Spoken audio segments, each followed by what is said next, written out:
Today we're revisiting some of 2018's best CPUs, the Ryzen 5 2600, the 2600X, and the 1600AF, which actually came out a little later and is a 2600 and was wildly successful because it was $85.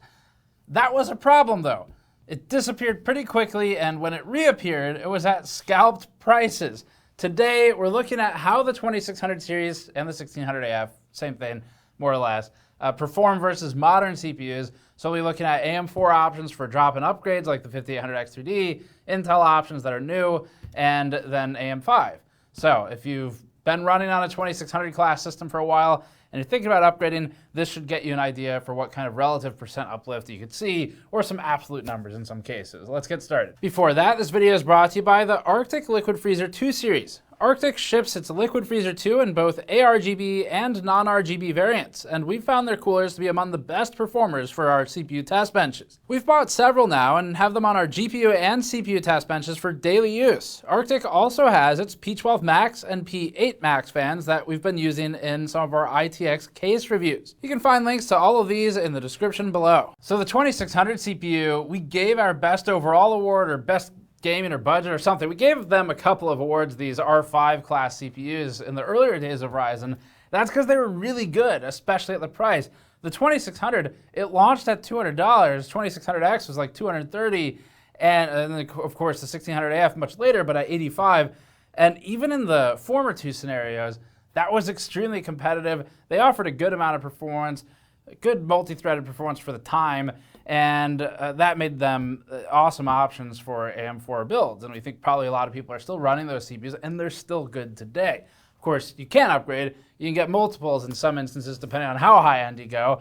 But they are still capable of running a lot of games at completely playable frame rate, as long as your GPU is able to keep up. Even in spite of this, the CPUs were, of course, limited. So this 2000 era of Ryzen CPUs, in games that were more frequency dependent, you could see them start to struggle a little bit, at least comparatively, compared to a lot of Intel's best options from the era. But it probably helped to have some context because it's been a while, so let's check back in on those specs. Here are the spec listings for the CPUs we're revisiting today.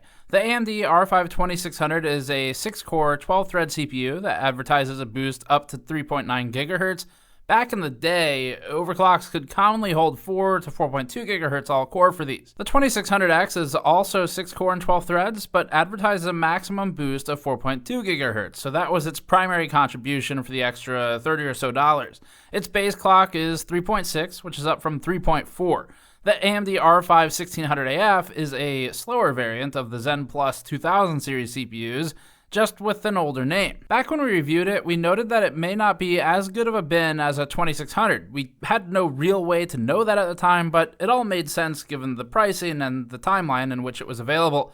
Its price was shockingly low. That's what made it such a good deal. There's some slight differences, but we talked about those in the 1600AF review. Now we're going to look at some pricing and options. We put together a couple of quick reference price tables using Newegg and Amazon, and this should help anyone get reacquainted with the pricing if you haven't followed it too closely and you're thinking about a possible upgrade or new build right now. So the goal here is to just show you what's going on with the CPU market currently. So here's a quick reference table for some pricing right now on modern AM4 and AM5 CPUs. We'll look at Intel next.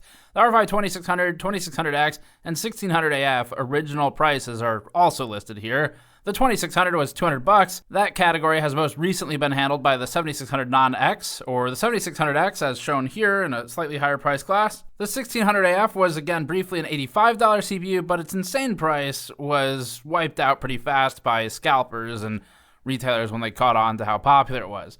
Modern in-socket upgrades could include a 5600 or a 5600X, the 5700X, which is basically the same in performance as a 5800X, and then the best possible upgrade for gaming at least would be the 5800X 3D. The X3D is still available new, and it's around $322 right now. If your budget dictates that you either get a 7600 and a new board, or a 5800X 3D, then the X3D will get you the most gaming uplift if newer board features and I/O aren't needed. Of course, you will also be sort of stranded on the AM4 platform, but that would be the peak of it. The 7800X 3D isn't too distant in price right now for just the CPU, It's been on and off for sales, but you'd have to consider motherboard prices. These prices were all spot checked on Amazon and Newegg for this piece, but remember that prices are fluctuating nearly daily right now. Well, let's look at Intel. For Intel, some of the relevant options might include a 13600K or KF at $250 to $270, which are cheaper than the new 14600K and functionally the same, or the same enough that it's not worth the extra money. The 13700K is around $345 now, with the higher-end i9 CPUs at $580 or so for the 14900K. There are a lot more CPUs than these, of course. These are some of the most relevant ones right now. We have a lot of them in the benchmark charts today. We've taken out some of the ultra high-end CPUs just because it's such a difference in performance class. So if you want to see those, you can check out the 7980X review for the really, truly high-end stuff, even if just for fun. But we're going to be focusing on more of the gaming side of things today with some production at the end, some multi-threaded stuff. So let's get started. Baldur's Gate 3 is up first, tested at 1080p medium. This one has been a reliable CPU load and shows clean scaling for most parts tested, but especially for these older CPUs. And it's a new and popular game, which makes it great for testing.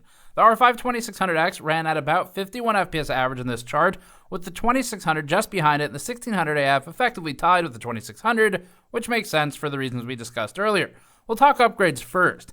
The 5800X3D would be the largest in-socket improvement you could get, at least for this scenario, pushing a little past doubling the FPS for any of these three older Ryzen parts. Assuming your GPU can keep up, it'd feel like basically a new computer. Other in-socket options might include a cheaper bump to a 5700X or 5800X, where we saw about a 54% increase in performance depending on which CPU you look at. It wouldn't make much sense to move to a 2700 series CPU from a 2600, but a 5600 or 5600X might if the cost is low enough. Meanwhile, on the new platform side, Intel's 13600K or 14600K would be the most price-conscious improvement. You'd have some added benefit in multi-threaded workloads and applications that the 5800X3D won't match, despite a deficit in some of these games as compared to it. For most people watching, probably the gaming performance matters more though. As for new AMD options, the 7800X3D would push past the 5800X3D to 122 FPS average, while something like a 7700X or 7600X would offer uplift with a lot of new motherboard and I/O options, but a lower barrier to entry price than, say, a 7800X3D. At 1440p, the lineup is mostly the same. That makes sense since we're so CPU bound. If you were running a better GPU than CPU, or just in games that are more CPU constrained, you'd see an uplift even as resolution or graphics options increase, as long as it stays CPU bound. That's shown in this example pretty well. Cyberpunk 2077's new Phantom Liberty expansion is up now, serving as another relatively high CPU load for a modern and popular game. It's basically a new game since the updates. At 1080p, the 1600 AF and 2600 ran at about 87 to 88 FPS average, which is within run-to-run variance, considering they're two entirely different physical chips, despite being basically the same model. The 2600X ran at 91 FPS average, boosted from its higher clocks, and also benefited against the 2700 non-X, as the 2600X has a higher maximum boost clock. These CPUs are still handling Cyberpunk really well, despite the age. The lows are also completely acceptable here, with no major game-ruining spikes in our test passes. The 5800X3D in-socket upgrade would add about 100 FPS average to the frame rate here in this exact scenario, so that's up at 186 FPS average, or in a relative sense, it's about 104% uplift over the 2600X. A new CPU and board, like with the 7800X3D, would move the needle to 122% uplift, at which point we're likely grappling with some non-CPU limitations. Going from the R5 2600 series to the 5600X or 5600 would still provide meaningful improvement if you can get one for cheap enough. The 5800X, and likewise the unshown but nearly identical 5700X, post some additional scaling beyond that.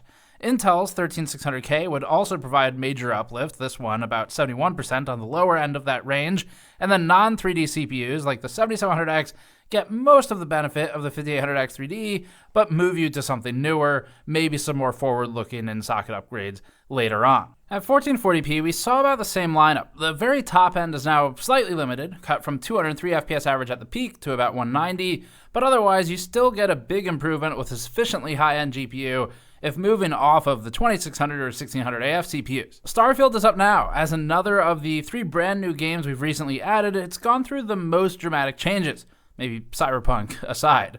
All of the testing was conducted with the same game version for this, which is one version prior to the recent mega patch. That means the data on this chart is directly comparable to itself, but you'd get some uplift moving to a new game version. For purposes of comparing old CPUs though, we still have plenty of room to see scaling and run the numbers. Here's the chart. The R5 2600, the X, and the 1600AF all run at about 53 to 54 FPS average.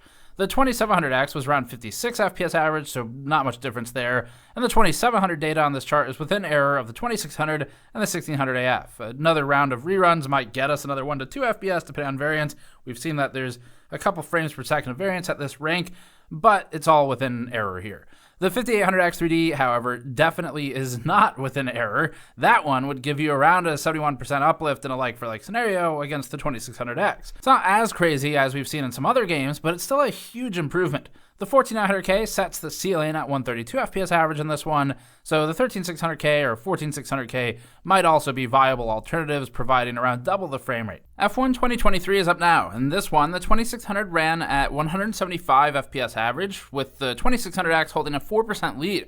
The 1600AF was near the 2600 at 172, it's basically run-to-run variance at the scale.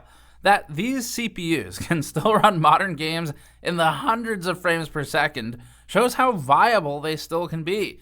It all depends on the game, of course, but at least here we're seeing good performance.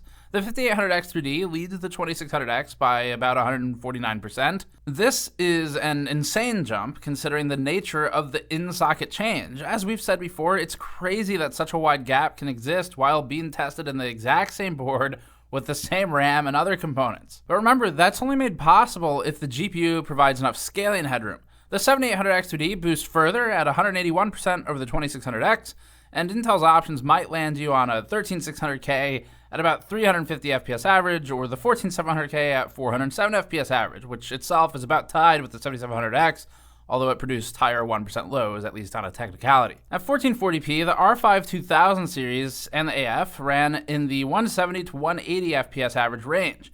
The top of the chart has changed, with the limit now closer to 400 FPS, but the lower end here is mostly the same. In Stellaris, we're looking at time reduction for CPU simulation time. As always, we calculate in the direction of improvement, which here is reduction, so faster simulation time here means percent time reduced from the reference point. In this one, the R5 2600 required a long 65 seconds for the simulation time. That's noticeable as a player. You will see that, and you're waiting for over a full minute for the full simulation process. The 2600X is similar, with an improvement of 4.7% time reduced. The 1600AF ran a little behind the 2600, where the 2600 was improved by 2.5%. The 2600X shows us that frequency does have an impact here, and the 2700X versus the 2700 comparison teaches us the same lesson. 3D cache benefited the 58X 3D over the 5800X, where we saw an uplift of 12% time reduced, but didn't meaningfully help the 7800X 3D over the 7700X as a result of encountering other limitations, possibly engine limits. The Intel upgrade pathway for a new build might yield a 13600K or 14600K as the best affordable options. Here, we see the simulation times of 32 seconds on the 13600K, or 51% improved over the 2600, where improved again means percent time reduced. In Shadow of the Tomb Raider, the R5 2600 ran at 130 FPS average, with the 2600X at about 135. It's about a 4% lead over the 2600, and similar over the 1600AF. Lows are similar on all of these. As for upgrade avenues, the first meaningful one might be the R5 5600X at 209 FPS average, or the 5800X or 5700X, which performs similarly again to the 58X. Intel's 13600K reference point that we've used improves by about 76% over the 2600X, and the 58X 3D approaches the limits for this chart, but doesn't quite fully hit them.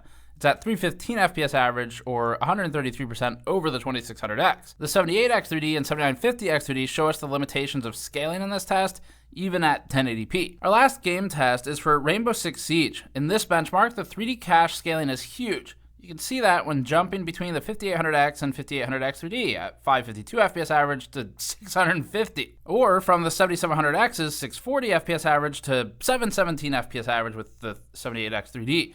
The older 2000 series had the 2600 at 295 and the 2600X at 305, and the 1600AF was at 291 FPS average. The improvement from this series to the 5800X 3D is massive here, at 120% from the 2600. The jump to the 5600X is also a meaningful change.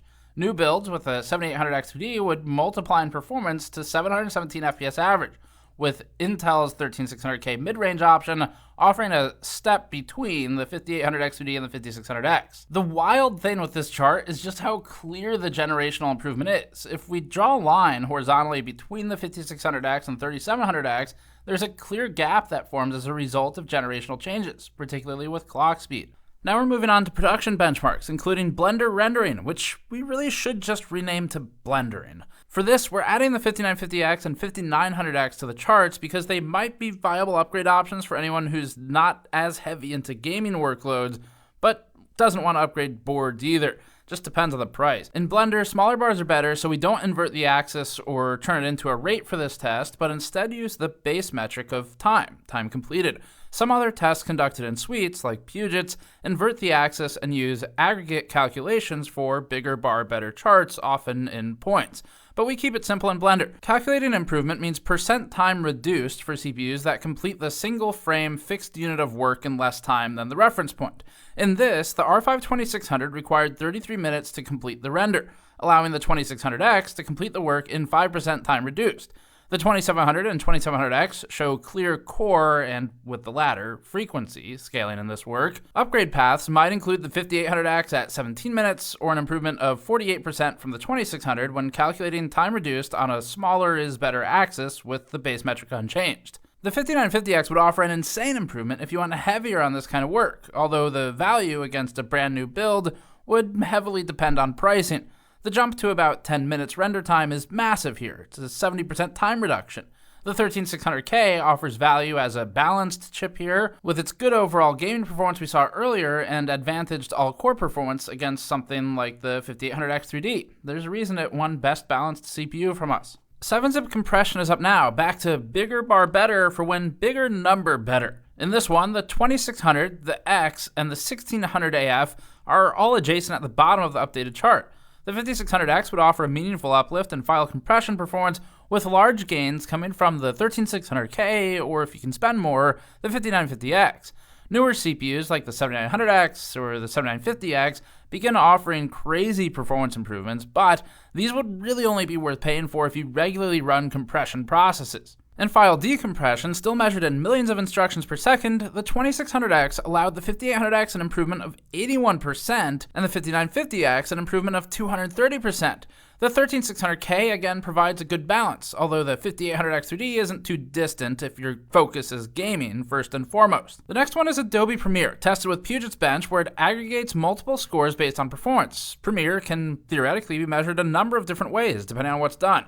Examples could include frame rate or FPS for playback and scrubbing, and time for rendering. Here, Puget converts various results to a single weighted points-based system.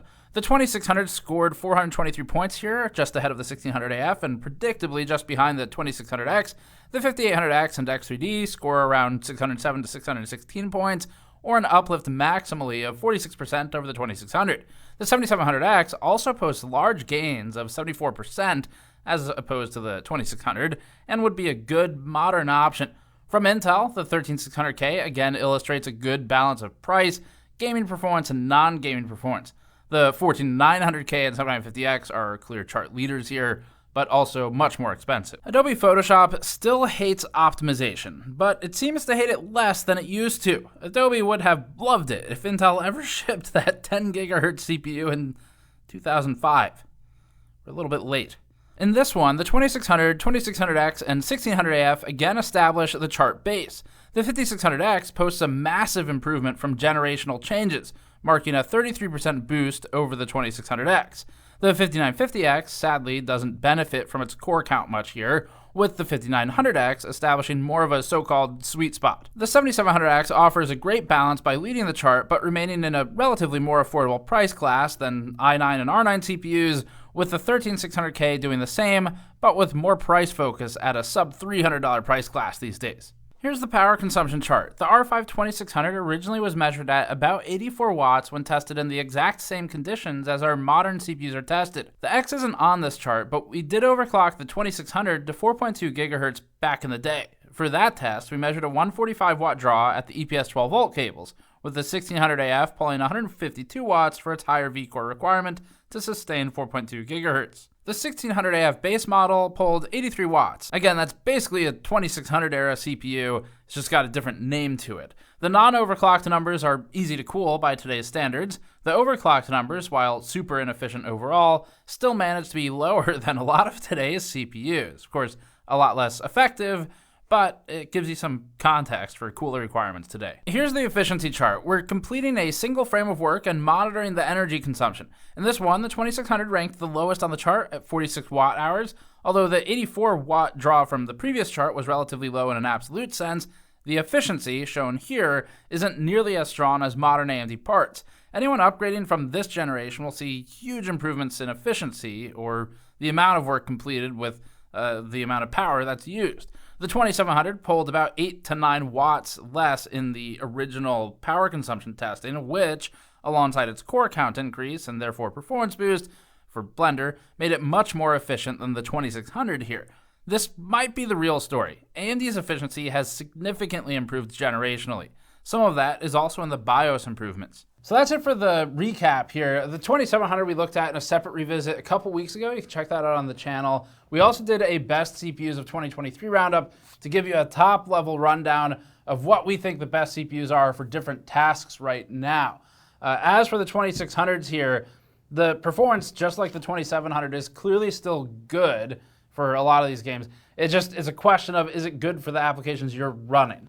So if you have transitioned into more multi-threaded applications and workloads, probably you're starting to feel that right now, where the R5s from that era, you know, they were competitive at the time for their pricing, but things have definitely changed. So that might be a compelling reason to upgrade. Another one is just if you want to build a computer right now. Then another one would be if you feel like when you're playing games, it's just not delivering the frame rate you want. But just as a general reminder, as always, these are still capable CPUs. So if you don't have an active reason where the performance of the system is bothering you or something like that, then you don't have to upgrade. They're still good. If you did want to upgrade, then an obvious choice here, but the 5800X3D will get you the most you can possibly get out of AM4. If you want to move to a new platform, because 58X3D, it is a big uplift, but you're still going to be marooned on AM4, the next obvious options would be something like, if you're more budget conscious and you want a balanced build, the 13600K makes a lot of sense, especially the KF with its price drops if you don't need the IGP.